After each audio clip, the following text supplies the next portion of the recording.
எடப்பாடி பழனிசாமி குறித்த அண்ணாமலை பேச்சுக்கு அதிமுகவினர் பதிலடி கொடுத்துள்ளனர். அதனை பார்க்கலாம். அரசியல்வாதியே இல்லை. ஆக சொல்லப்போனால் அவர் ஒரு மக்கு. அண்ணாமலை அரசியலிலே ஒரு மக்கு.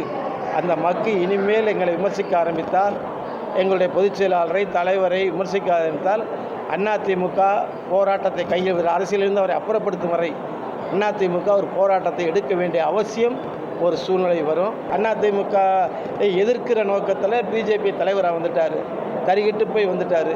அவர் ஒரு தலைவரை விமர்சிக்கும் போது இந்த அளவுக்கு மோசமான வார்த்தைகளை சொன்னால், மற்றவங்க சொல்கிறத விட நான் எங்கள் கட்சிக்காரங்களாம் சொன்னாங்க, திருப்பி நாங்கள் பேச ஆரம்பிக்கிறோம், 4ஆவது தரம் பேச 3ஆவது தரம் பேச நான் தான் சொன்னேன், அவருன்னு சொல்லலை, பொதுவாக சொன்னேன்.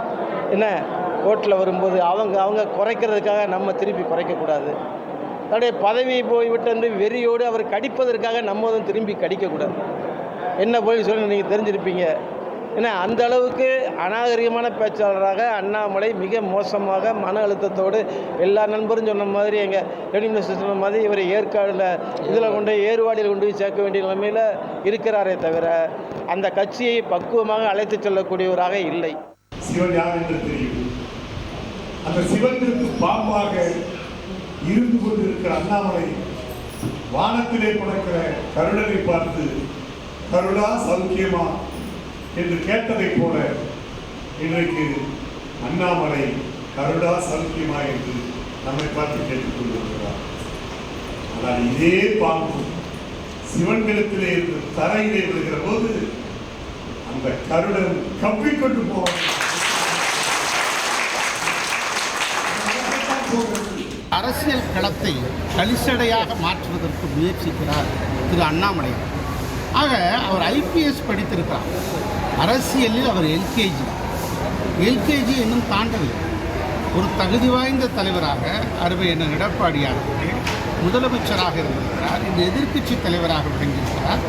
இவரை போன்ற நியமன பதவி அல்ல, படிப்படியாக கிளைக்கழக செயலாளர், ஒன்றிய கழக செயலாளர் என்று தொடங்கி பொதுச் செயலாளராக வளர்ந்திருக்கிறார். ஒரு உதாசீனப்படுத்துவதைப் போல ஒரு அடிமட்ட வார்த்தையை பயன்படுத்துவது அண்ணாமலைக்கு அழகா பகுத்தறிவோடையே சொல்கிறேன். அண்ணாமலை ஒரு அரசியல் கோமாளி.